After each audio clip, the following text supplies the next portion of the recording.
I am live. We are live.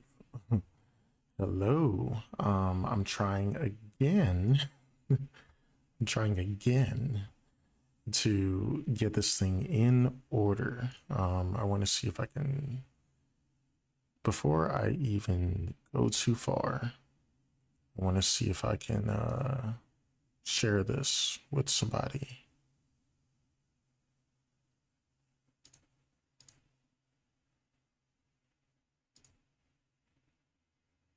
There we go. I copied it to the clipboard and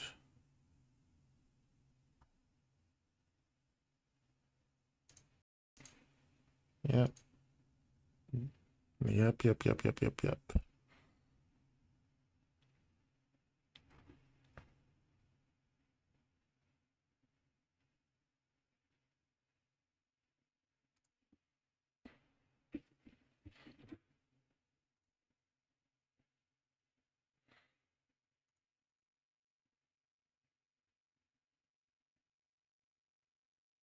There we go.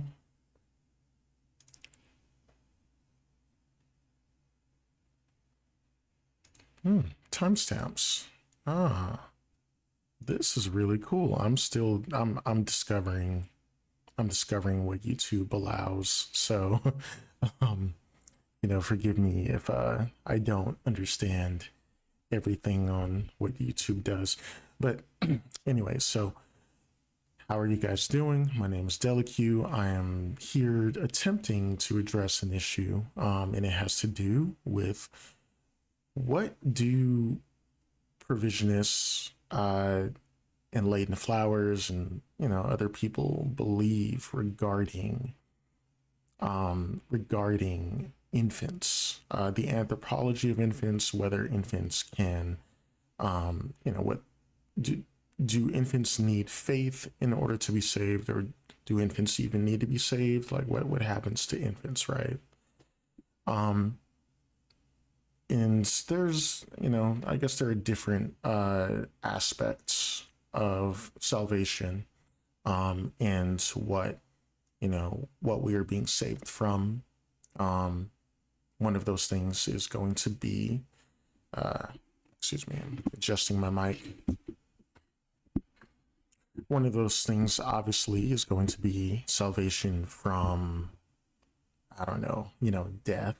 And there's the spiritual death, there's also physical death. And then you have some other complicated things, but I think those are the main two things. There's spiritual death and physical death. And so what is physical death? Obviously, my body. Uh, I will not always be alive in this body. Um, unless Jesus just comes back right now and then just, does what he does. But uh, I will not always be alive in this body, more than likely. And then we have the spiritual death, which is the idea that we are separate from God. And because we're separate from God, we need to be reconciled to Him in some kind of way. And well, what separates us from God? The first answer, I think, is going to be sin. Sin by its own, by like it's built into sin that it separates us from God. Why? Because it is a violation of God's commands for us. It's a violation of what we are intended to do. A perversion, violation, something like that, right? And so we need to be reconciled to God in some kind of way.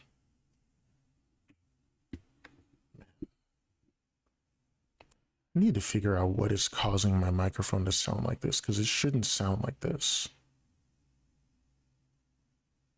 Unless it sounds fine for y'all. I hope it does, If it does, that's great. If it does not, it needs to be addressed, I'll find out one day. But for now, hey, I barely ever stream. I used to stream games and have like one or two people watch me sometimes. Um, and now I haven't streamed in years. And well, at least consistently. I think I've streamed like no, I haven't streamed in years, I believe. So yeah. Um anyways, so I think I want to just go ahead and go over some things.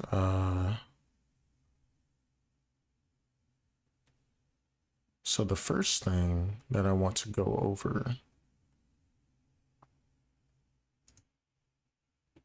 is this specific video. It's a clip that Protestant Perspective posted, and he gives some commentary on it, gives some context to it as well. But I'm going to go ahead and play the clip first, and then after that, I'm going to read what he said, and then I'm going to kind of go down the rabbit hole of this discussion between me and mainly one other person. So let's go ahead and get into it. Reasons for why they would believe that, but come to the same basic conclusion that every infant that dies prior to reaching that particular age of accountability would be redeemed and shown grace. But a lot more could be said on that. And again, that's why we have articles written and books written on the subject. Yeah, and I'm pretty sure I read it before during the whole Ballgate situation. But Oh, so when I gotta rewind it. My bad. Reasons for why they would believe that, but come to the same. Hold on just a second. I'm hearing some echo, probably just on my part, but I just want to make sure that it's not coming through to anybody else, to y'all. So let me go ahead and double check that. Basic conclusion that Okay. every infant that dies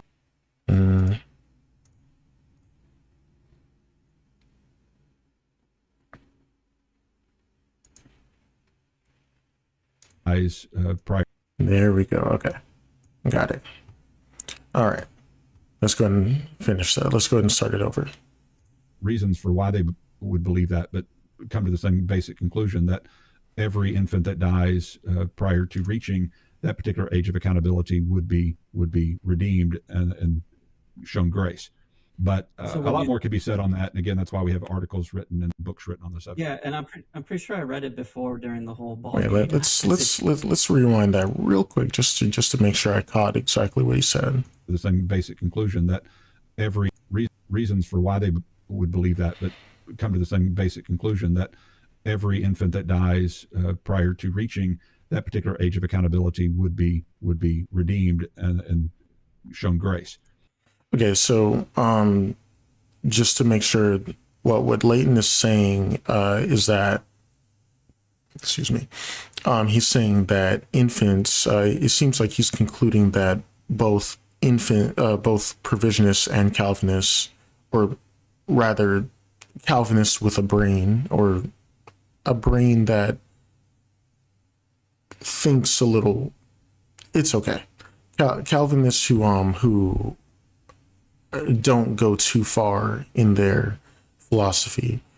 Both provisionists and Calvinists, for the most part, believe that every infant who dies will be shown grace by God and will go to heaven or something of that sort. And so that's what he's talking about. So everybody, it's kind of like those, like, most people come to the same conclusion. Now, there are Calvinists who believe that there are some infants who go to hell, and then there are the Calvinists who believe that all infants go to hell. Both of those views are absolutely insane, and they're extreme for beyond reasons that I could even imagine.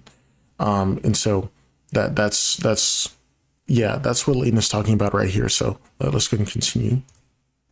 But So a would lot you? more could be said on that. And again, that's why we have articles written and books written on the subject. Yeah, and I'm pretty sure I read it before during the whole Ballgate situation. By the way, the Ballgate situation is Ball as in Baal or Baal. You know, it doesn't matter how you pronounce it, but basically that entire situation was about infant damnation, which is, you know, infants going to hell. And basically it was an entire discussion about Calvinists. Well, really, what I just mentioned, a lot of Calvinists who are logically concluding that even some infants go to hell.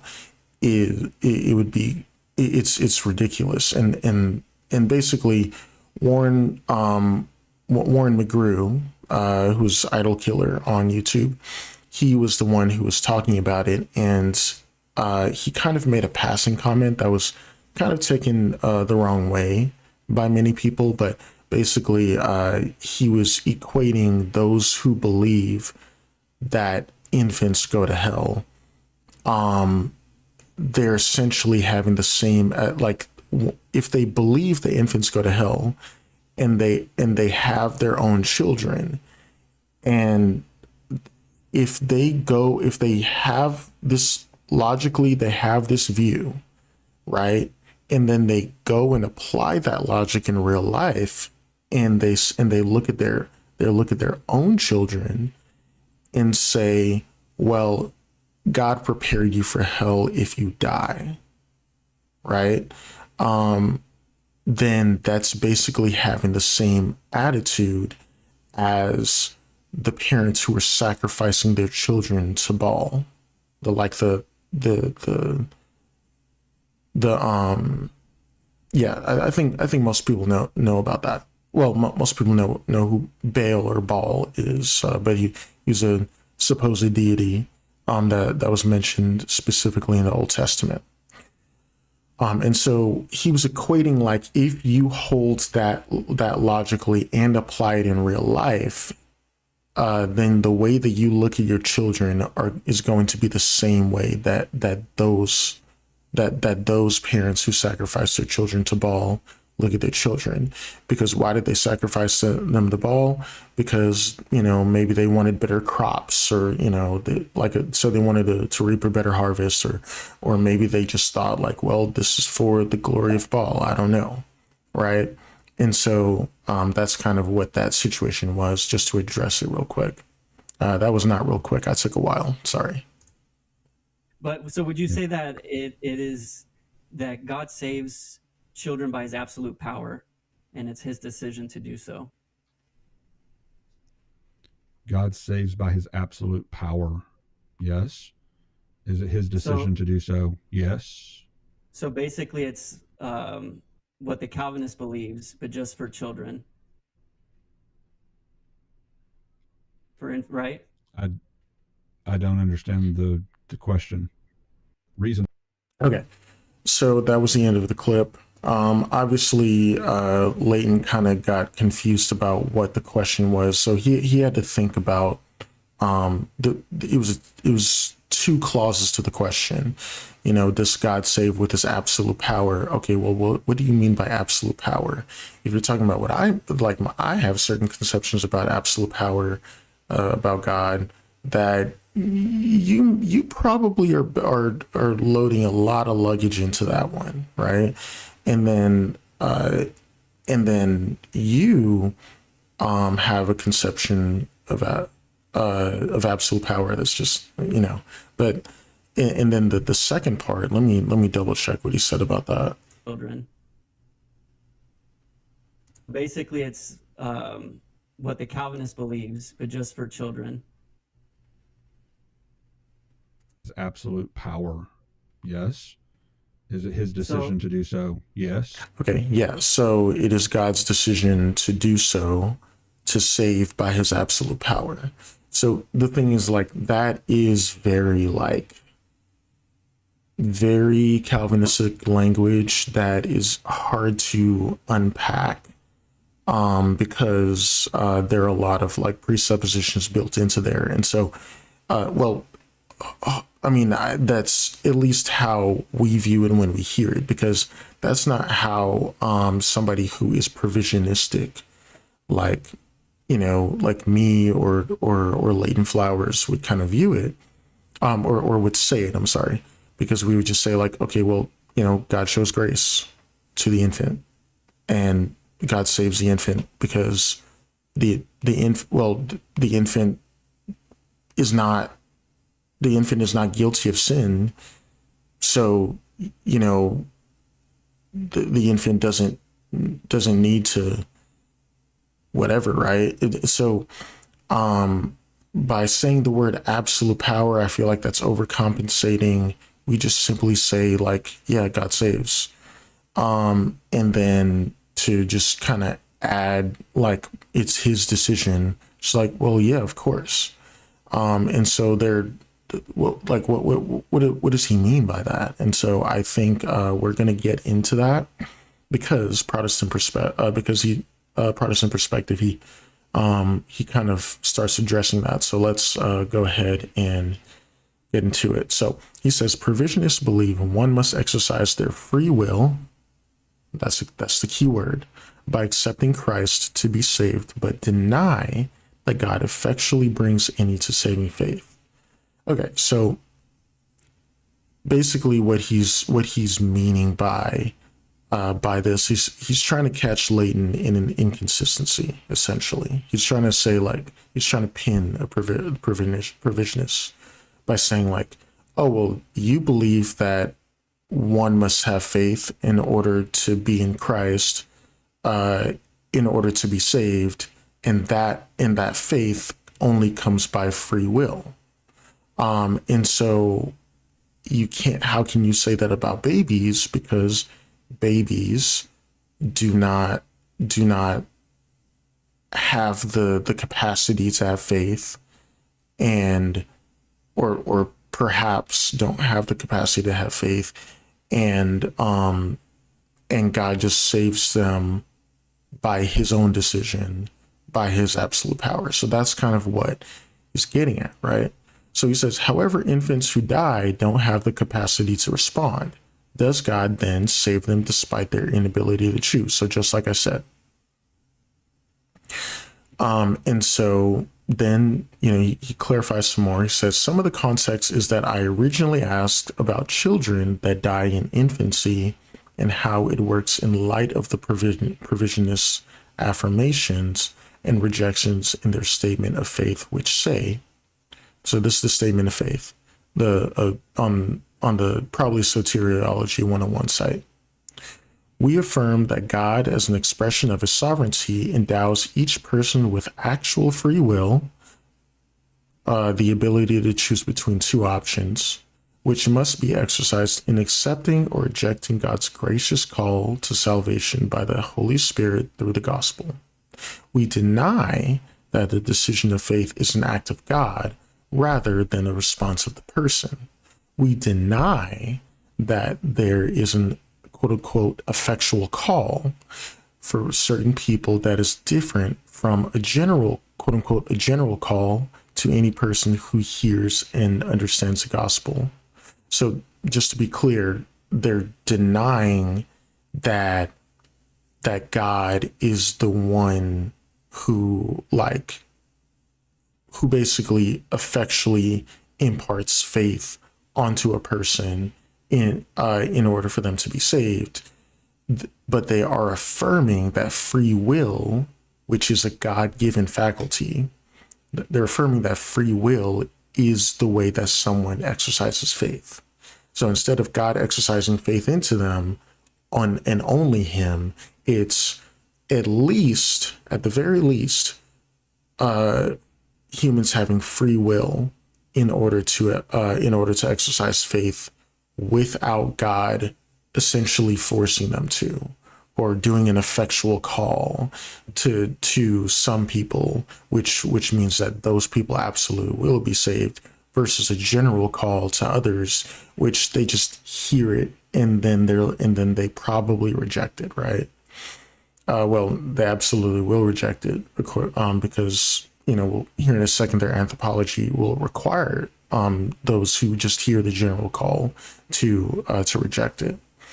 So then he comments on that. He says, it would seem that God, by his decision alone, since the infant doesn't exercise their free will, saving by his absolute power would contradict their statement of faith where they deny God's effectual work unto salvation. That is the context. Okay. So I appreciate Protestant perspective for giving that context. I appreciate him for, just, providing that and then asking the question, okay, like, does God then save them despite their inability to choose? Like they're talking about infants. And so here's how we can address it. So first of all, Leighton was stumped. Just got to say it. Leighton was stumped, at least in that moment. He didn't understand the question. And so I was like, okay, well, it's funny. I commented before I even actually watched the clip that I know that's so bad, but I did it. But I understand these conversations enough to where, like, sometimes I can just do that and kind of get away with it. And apparently I did. So, so I said infants are not included. I'm talking about infants are not included in like being accountable or needing to have free will in order to be saved. So infants are not included because they're not accountable until becoming an adult. Whether they have free will or not is irrelevant in this scenario. It's every man, not every child. So every man is accountable to their sins, not every child. Whether you want to say a child sins or not, that's still irrelevant. It doesn't hit the point of contention, right? And so because those children are still not accountable to any sins that they may or may not commit. And so then I said that is implied in even other confessions, talking about Reformed confessions, as well as biblical text. So now we have somebody named Andy Ash. Honestly, no idea who he is. He's a Lutheran, I guess. According to his bio, and philosopher. Cool. Hi, Andy. You seem to be really cool in our interaction, so I appreciate that. So he said, I think free will is relevant because that seems to be what faith is for the provisionist. So I want to comment on that. So Calvinists get this impression, and it's because of our defense of libertarian free will, which is the real free will. There's no such thing as any other kind of free will. I mean, I'm sorry, I just have to be honest on what I believe on that.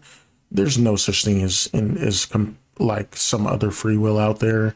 You have to either deny free will exists or and just say that somebody is morally responsible even under determinism, or you have to say that free will exists. Like it's just it's just kind of dumb to try to preserve the word under, like, you're just watering it down to where it's just meaningless otherwise, right?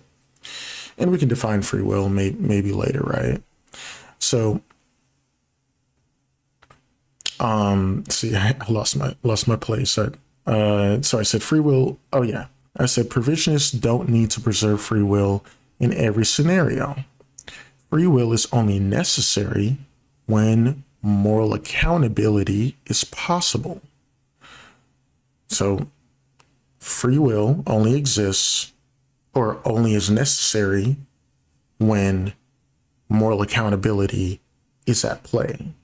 If moral accountability is not in play, then we don't even need to discuss whether free will matters or not. It's pointless, right? Because what is the purpose of free will? In order to preserve someone's either praiseworthiness or blameworthiness when it comes to an action that they perform. So that's why free will matters, because it's about morality. It's about moral responsibility. Or moral accountability is another word for it. Excuse me. So I say moral accountability is not possible for infants. Therefore, free will is not a necessary attribute to even discuss in such a scenario, like I said a second ago. He said, basically, he said he agrees. He's just like, I think that's the Calvinist stance as well. I'm like, oh, okay, cool. We're in agreement. Okay, well, end of conversation, right? Like, that's what I thought. I said, well, I'm glad we agree. I think Flowers was just having a hard time understanding the question. Well, I guess Andy decided to egg that on a little bit. He said, I think Flowers doesn't want to admit that the exact stance he criticizes consistently is the one he actually accepts in certain circumstances. So, first of all, there's nothing wrong with that. The reason why that Flowers criticizes Calvinists, I'll just read what I said. So when Flowers criticizes Calvinists, it's because of their anthropology. Their anthropology is the same for both infants and adults, leaving the infant logically in the same place as adults as far as moral accountability. Oh, there goes my child. Gotta end the stream. Sorry, guys.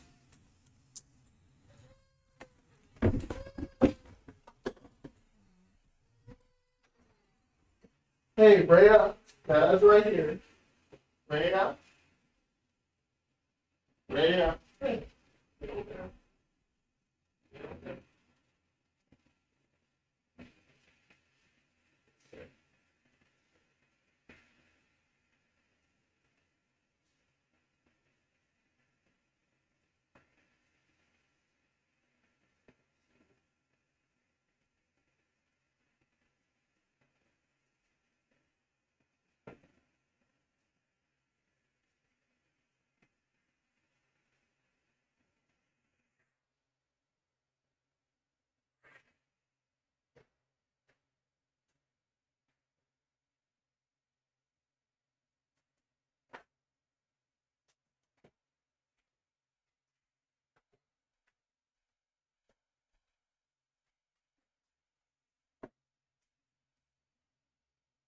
Uh-oh. I thought I ended it.